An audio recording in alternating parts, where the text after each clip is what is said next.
Oh, where's my presentation?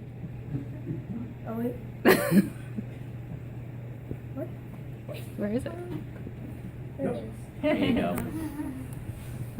Zorosaurus pimental, also known as Vava, by Ryan, her favorite great-grandmother. Ryan Louder. Little louder, Ryan.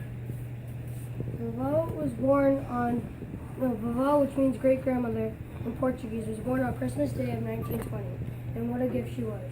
Vava grew up on 129 Whitman Street in Bedford, Massachusetts. Here's a picture of the apartment building on August 2012. Vava was one of 11 children that Mr. and Mrs. Soares had to take care of, even with Mr. Soares working in a mill. Her parents were from St. Miguel, Portugal.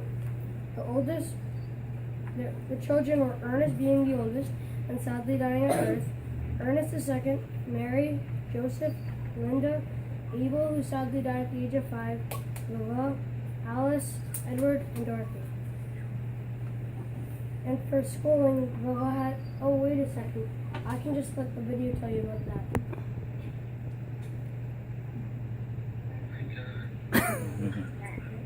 It's a video. Oh wait, where's the volume? What was the danger?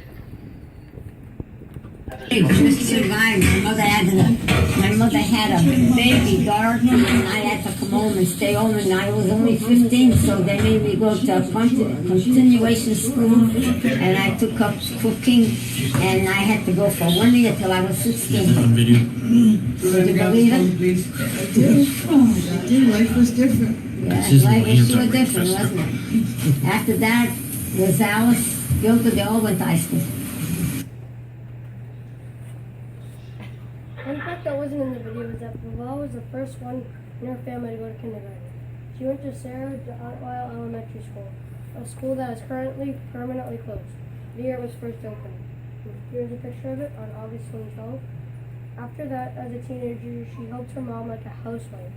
She told me she helped with making beds, cleaning, you name it, she did it.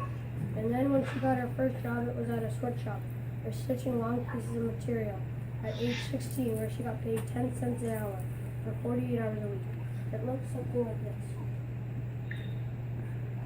That's true. For fun, she spent 10 cents for going to a movie. Can you believe that? 10 cents for a movie? When Vava got a little older, she started dating. Here's how she met the one perfect for her. Take it away, Vava. That you and Mary were married to two brothers? Yeah. Tell me a little more about that. Because Mary worked in a firestorm, and they needed cheerleaders for the baseball team. And in those days, we used to use a skirt and a white skirt and a top. You could get either red or blue. So Linda had red and I had the blue, and we would cheer the other people, other girls, other workers at the doctor. And we used to go cheer when the firestorm guys used to play. And of course through his sister, and his sisters worked with Mary. And they used to go to the game, and through them that's how I met, and Mary, that's how we met the two boys.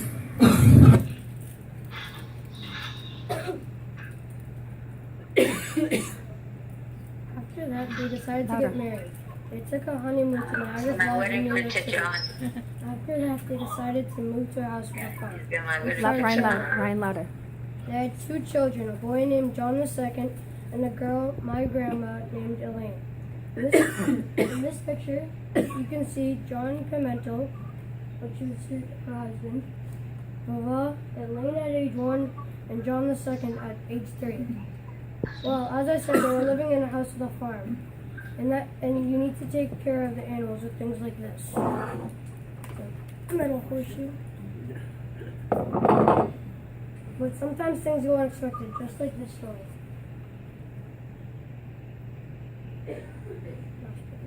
No, I never killed a chicken, and I didn't want to. No, when he used to fix it. I used to dress it after it was dead. Because one day this woman, we used to sell chickens, and we used to dress them, and Joe used to deliver to family members and other friends that we had. And my father's cousin, their husband, was very sick, and she wanted to make some chicken soup for him. and she couldn't get she wanted the chicken, so she called you. So John and Ralph, Oliver, his cousin, they were young, but they used to feed the chicken, they used to do everything. And so I said, will you boys get the chicken? Because Mrs. Slug wants the chicken. So they went to get a chicken. They have a place on the neck that they pressed on it. And my aunt used to know how to do it, and they'd stretch it, and the chicken would die right away. And then they'd have to hang it up so that the blood could come to the neck, so there wouldn't be no blood on the body, on the meat, I mean. And so that day, they said, okay, the two of them were going to break it on cold. I don't know what they were doing, but they were having a hard time. And I said, I'm going until I don't want to see it, I don't want to see it. I didn't want to see it. I didn't mind dressing them, but I never wanted to see them being killed, you know. So then finally, when they did get it to, and they, put it, then I dressed it, took out the feathers. It wasn't me the dog. You have to use the scalding water, and then to burn you have to burn the hair off of and we used to put a little bit of alcohol and put a little fire, and then all the chicken up there, and then we have to wash it and all up, skin Don't it. forget the That's John. dad and my godfather. They used to. After that story and all that farming, she decided to let her husband, who was 7 years older than her, do most of the work and go be a lunch lady and a bus driver. Here's a picture of her and her students. That is something she would do up until she had grandchildren. She finally retired in 1985 at the age of 65. Before that, something tragic happened. Her husband, John, died of a heart attack in 1976 at the age of 63. Sadly, my dad's brother Craig never got to see it. But nowadays, lots of things have changed. This is what my dad, his siblings, and cousins looked like back then.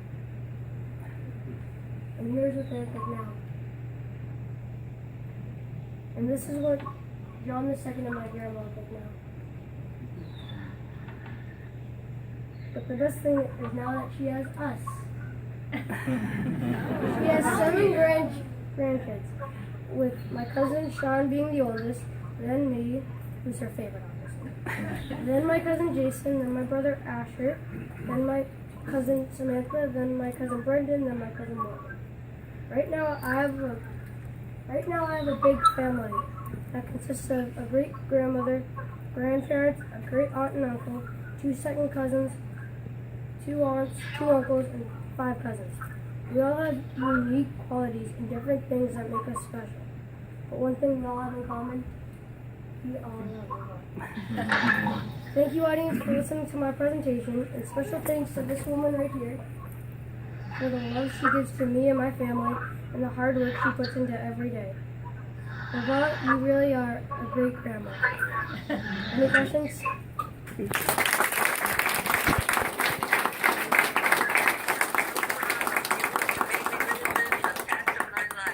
Thank you.